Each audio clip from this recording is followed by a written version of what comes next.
যারা পারবেন শুধু তারা হাত তুলবেন। টাকার কথা পরে বলছি, এখন নাই বললাম। সম্পদ আপনারা দিয়েছেন। এই যে মাদ্রাসা, এ কি লন্ডনের টাকায় চলে না আপনাদের এলাকার টাকায় চলে? সব আপনাদেরই টাকা। আর আমি এটা আপনাদেরকে যে মানে ফুলিয়ে দেওয়ার জন্য বলছি তা নয়। আল্লাহ তো আমাকে পশ্চিমবঙ্গ ছাড়া আরো বিভিন্ন রাজ্যে নিয়ে যায়, অনেক রাজ্যে গেছি, কিন্তু মালদা মুর্শিদাবাদের মতো দাতা ডোনেট করা ব্যক্তি আল্লাহি, আল্লাহকে সাক্ষী রেখে বলছি, কোনো রাজ্যে কোনো জেলায় দেখিনি। সুবহানাল্লাহ বলতে পারলেন না? 10,000 আমি দেবো, 15,000 আমি দেবো। আল্লাহ এদেরকে এত বড় দিল দিয়েছে। হয়তো ঘরটা খুব বড় নেই, ব্যবসাটা হয়তো ছোট, মানুষটা হয়তো গরিব, কিন্তু যেটা দিল আছে মনে হচ্ছে 5.5 থেকে 6 কেজি। সুবহানাল্লাহ বলেন। আল্লাহ কিয়ামতের দিন দাড়ি দেখে জান্নাত দিয়ে দেবে তো? কথা বলে না? দাড়ি দেখে যদি জান্নাতের ফয়সালা হতো, রবীন্দ্রনাথ ঠাকুর তাহলে আগে জান্নাতে যেত। আপনারা কি বলছেন বলেন? এই যে পাকড়ি দেখে যদি কারো জান্নাতে যাওয়ার মতো হয়ে যেত, স্বামী বিবেকানন্দ আগে জান্নাতে চলে যেত। তবে দাড়ি, টুপি, পাঞ্জাবি এগুলো পার্ট অফ ইসলাম, ইসলামের অংশ। এগুলো না রাখতে পারি আমরা কখনো এগুলোকে দেখে তাওহীন করব না, তুচ্ছ তাচ্ছিল্য অপমান করব না, ঈমান নষ্ট হবে। মদ, গাঁজা, লটারি, 3টি জিনিস জীবনে আর কখনো খাবো না, গ্রহণ করব না। আমরা এই শপথ করতে পারবো ইনশাআল্লাহ? কারা কারা রাজি? হাত তুলুন। নারায়ে তাকবীর, বলুন ইয়া আল্লাহ। সবাই হাত তুলে রাখেন, হাত লাগাবেন না, আল্লাহ দেখছে। বলেন ইয়া আল্লাহ, তোমার নামে শপথ করছি, মদ, গাঁজা, লটারি, জুয়া এগুলি কখনো আমরা খাবো না, খেলবো না। বলুন ইনশাআল্লাহ। হাত রাখুন। আলহামদুলিল্লাহ। আল্লাহ পাক আপনাদের তওবাগুলো যেন কবুল করুক। বলুন আমিন। আল্লাহ যে কত খুশি হয়েছে বান্দার উপরে। আল্লাহ বলছে, তুই যা গুনাহগুলো করেছিস সব মাফ করে দিলাম, সব মাফ করে দিলাম। বলুন সুবহানাল্লাহ। বাপ তার ছেলেকে আগুনে যেমন জ্বালাতে পারে না, আল্লাহ তার বান্দাকে কখনো আগুনে পোড়াতে পারে না। আল্লাহ মৃত্যু পর্যন্ত সুযোগ দিল, দিয়ে বলছে, বান্দা ফিরে আয়। যখন তুই ভুলটা বুঝতে পেরে ফিরে আসবি, আমি আল্লাহ তোকে ডেকে নিয়ে বলেছি, কুল ইয়া ইবাদি ইয়াল্লাযীনা আসরাফু আলা আনফুসিহিম লা তাকনাতু মির রাহমাতিল্লাহ ইন্নাল্লাহা ইয়াগফিরুদ দুনুবা জামিআ ইন্নাহু হুয়াল গফুরুর রহিম। 24 পারা 3 পৃষ্ঠা 9 নম্বর লাইনে 53 নম্বর আয়াত, সূরার নাম জুমার। আল্লাহ ডেকে বলছে, কুল, হে নবী তুমি বলে দাও, ইয়া ইবাদিয়াল্লাযীনা আসরাফু, হে আমার বান্দা। আল্লাহ কি বলছে? মদখোর বলেছে? আল্লাহ চুল্লুখোর বলেনি, গাঁজাখোর বলেনি, বেনামাজি বলেনি, মাতাল বলেনি, পকেটমার বলেনি। অপরাধীকে আল্লাহ ডেকে বলছে, বান্দা, এ বান্দা, যারা নিজেকে শেষ করে দিয়েছো পাপ করে করে, তুমি এখন মসজিদে গিয়ে হাত তুললে তোমার চোখে পানি আসে না, কোরআন এখন তুমি আর দেখে পড়তে পারো না, এখন তোমার নামাজ ভালো লাগে না, এখন গান শুনতে ভালো লাগে, এখন তোমার মসজিদ ভালো লাগে না, বাপ মার মুখের দিকে তাকাতে তোমার ভালো লাগে না, জান্নাত জাহান্নামের কথা শুনলে এখন তোমার চোখে পানি আসে না। কোরআন বলছে, যারা নফসকে নষ্ট করে ফেলেছো বান্দা, আমি আল্লাহ শুনিয়ে দিচ্ছিলাম, তাকুনাতু মির রাহমাতিল্লাহ, আমার দয়া হতে, আমার রহমত হতে, আমার করুণা হতে তুমি যেন নিরাশ হয়ে যেও না। আমি আল্লাহ সমস্ত গুনাহগুলো মাফ করে দিতে পারি। জোরে বলো। তবে শর্ত হচ্ছে বান্দা হতে হবে, আমার কাছে নিজেকে সারেন্ডারও হতে হবে। রাত যখন গভীর হবে, পৃথিবীর কেউ জাগবে না, সব প্রাণী ঘুমিয়ে পড়বে, তোমার ঘুম তখন হবে না। নামাজের পাটিটা পেতে সেজদায় গিয়ে তুমি আল্লাহকে বলো, রব্বানা, আমার মতো মদখোরকে তুমি চোখ নষ্ট করলে না, আমি জেনা করেছি, কত নারীর ইজ্জত নষ্ট করেছি, তারপরে তুমি আমাকে কিডনি খারাপ করে দিলে না। আয় আল্লাহ, আমি জীবনে কত তাস খেলেছি, কত নামাজ কাজা করে দিয়েছি, তারপরে তুমি ফ্রিতে অক্সিজেন দিয়ে চললা, আমার কানটা কালা করে দিলে না। আল্লাহ আমি তোমার সাথে নাফরমানি করেছি, তবু তুমি জিহ্বাটা নষ্ট করে দিলে না। আয় আল্লাহ, পৃথিবীতে কত মানুষ ক্যান্সারে মারা গেল, পৃথিবীতে কত মানুষ সুগারে শেষ হয়ে গেল, আমার মতো পাপিষ্টা পাপীকে তুমি বাঁচিয়ে রেখেছো রব্বানা। আজ থেকে শপথ করলাম জীবনে গুনাহ করব না। আল্লাহ পাক বললে আজ থেকে তুই আমার বান্দা, তুই যেটা চাইবি আমি আল্লাহ সেটা কবুল করে নেব। তিনি হচ্ছেন আল্লাহ, তিনি বান্দার সামনে কোরআন দিয়েছে। আমেরিকার ছাত্রটা কোরআন পড়ে দেখলো মদ জুয়া ইসলামে নিষিদ্ধ, তারপরে আমেরিকার ছেলেটা কোরআন পড়ছে, আমেরিকার মসজিদ থেকে কোরআন বার করে এনে যে মদ এবং জুয়া মুহাম্মদ সাল্লাল্লাহু আলাইহি ওয়াসাল্লাম নিষিদ্ধ করে গেছেন। বললে হ্যাঁ, আমি আব্দুল্লাহ জুবায়ের বলছি, আপনারা শুনে রাখেন, সরকার যদি মদ এবং জুয়া এই দুটি সরকারিভাবে নিষিদ্ধ করে, 100-র মধ্যে 80টা রোড অ্যাক্সিডেন্ট বন্ধ হবে, 100-র মধ্যে 90টা নারী ধর্ষণ বন্ধ হবে, 100-র মধ্যে 90টা খুন বন্ধ হবে, 100-র মধ্যে 95 ভাই ভাই মারামারি হবে না। বললে আপনি এটা কি করে বলছেন? আল্লাহ বলেছেন ফাস্তানিবুহু লাআল্লাকুম তুফলিহুন। তুমি যদি জীবনে, সমাজে, রাষ্ট্রে, তোমার সোসাইটিতে সফলতা আনতে চাও, মদ এবং জুয়া ছেড়ে দাও। তারপরে আয়াত আল্লাহ বলছেন ইন্নামা ইউরিদু শাইতানু আই ইউকিয়া বাইনাকুমুল আদাওয়াতা ওয়াল বাগদা ফিল খামরি ওয়াল মাইসির।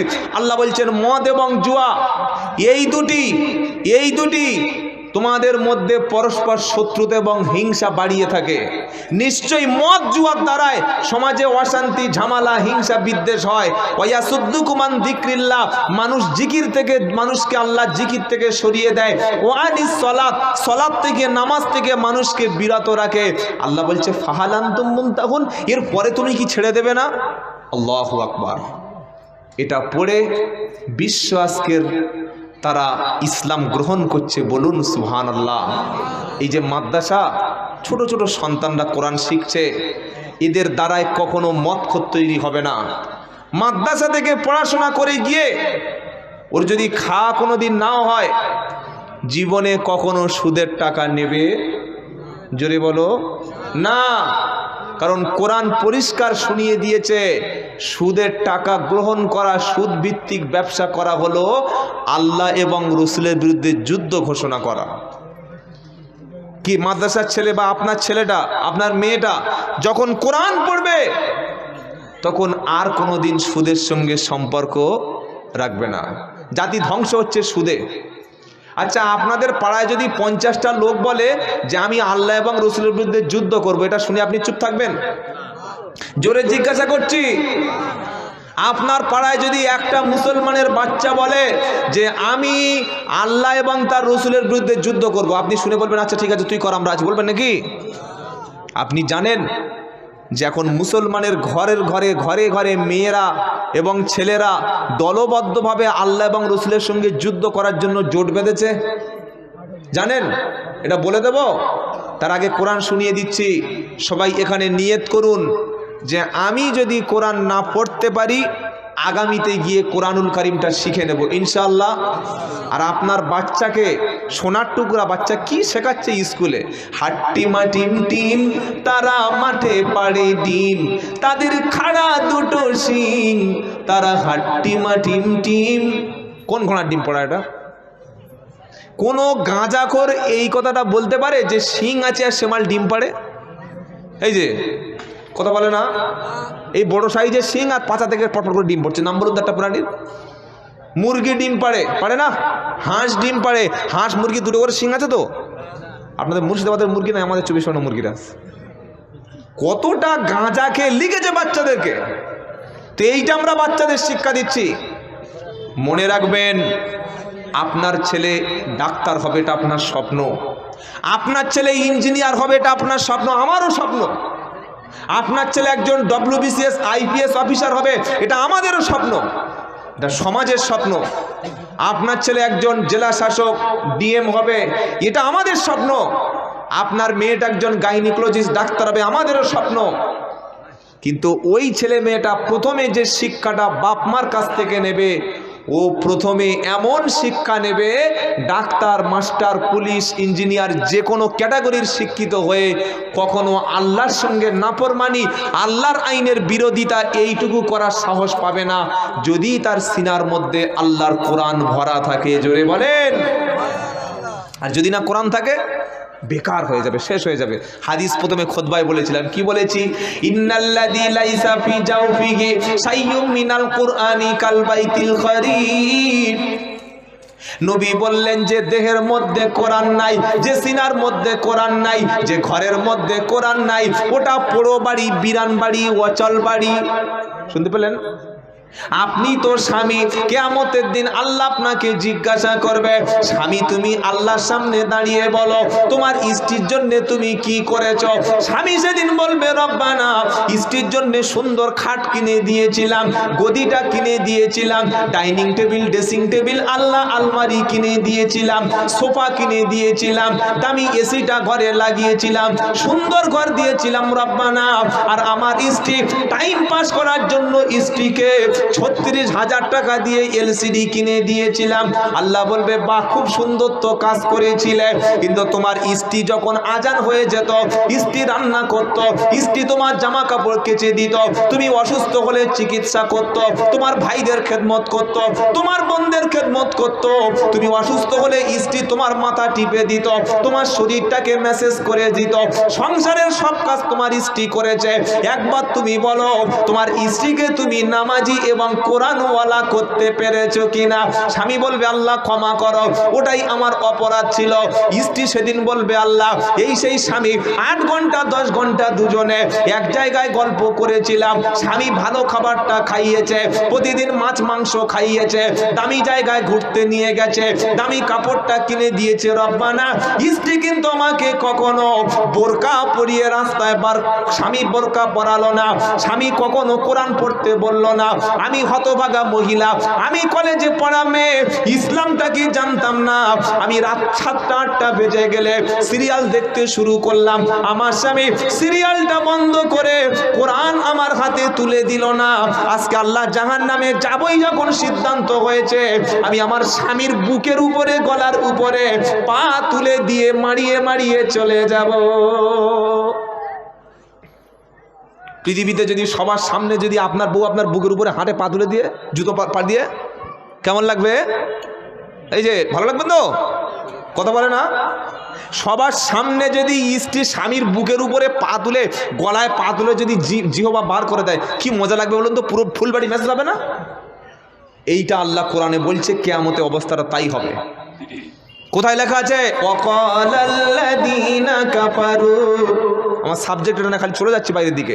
ওয়াকালাল্লাযীনা কাফারু রব্বানা আরিনাল্লাযাইনি আদাল্লানা মিনাল জিন্নি ওয়াল ইনস নাজআলহুমা তাহতা আকদামিনা লিয়াকুনা মিনাল আসফালিন। 24 পারা 19 পৃষ্ঠা 1 নম্বর লাইনের 29 নম্বর আয়াত, সূরার নাম হামিম সাজদা। স্ত্রী বলবে, আল্লাহ, আমার স্বামী ভালোবাসায় ভরিয়ে দিয়েছে, ঘরে ফার্নিচার ভরিয়ে রেখেছে, 2 কানে সোনা, নাকে সোনা ছিল, হাতে সোনার বালা, দামি শাড়ি পরিয়েছে, প্রত্যেক বছর বছর বেনারসি পরিয়েছে। আল্লাহ নামাজ পড়তে নিষেধ করেনি, পড়তে বলেনি। আমি যে আমার বাড়ির মধ্যে সিরিয়ালে ভরে গিয়েছিল, কই আমার স্বামী তো নিষেধ করেনি। আল্লাহ, আল্লাহ আমি জানতাম না। তো আমার যখন জাহান্নামে যাওয়ার সিদ্ধান্ত হয়ে গেছে, ওই হতভাগা মানুষ আর জিনদের মধ্য থেকে দায়িত্বশীল ব্যক্তিদেরকে পাঠিয়ে দাও, ওদের গলা বুকের উপরে পা তুলে দিয়ে মারিয়ে জাহান্নামে চলে যাব, ছাড়বো না। আল্লাহ হেফাজত করুক, আমিন বলেন। আসিয়া নাম শুনেছেন তো? আসিয়া ফিরআউনের স্ত্রী, শোনেন নাই? কি নির্যাতন না স্বামী করেছে শুধু ঈমান আনার জন্য।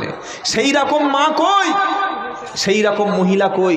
তবে আলহামদুলিল্লাহ, যাদের সন্তান আজকের মাদ্রাসায় পড়ে ইলম অর্জন করছে, হাফেজ হচ্ছে, তারা এখানে যারা আছেন, ওরা খাদিজা, ফাতেমা, আসিয়া, মারিয়ামের সঙ্গে জান্নাতে থাকবে। বলুন সুবহানাল্লাহ। কারণ আপনার ছেলের সিনার মধ্যে কোরআন সংরক্ষণ হচ্ছে, আপনার ছেলের সিনার মধ্যে দিনের ইলম অর্জন করছে, দিনের দাওয়াতের কাজে সারা পৃথিবীতে তারা ছড়িয়ে পড়বে। বলুন সুবহানাল্লাহ। ওলামাদের বিরুদ্ধে কখনো কোনোদিন কথা বলবেন না। আমরা অনেক সমাজে তৈরি হয়েছি ওলামা বিদ্বেষী।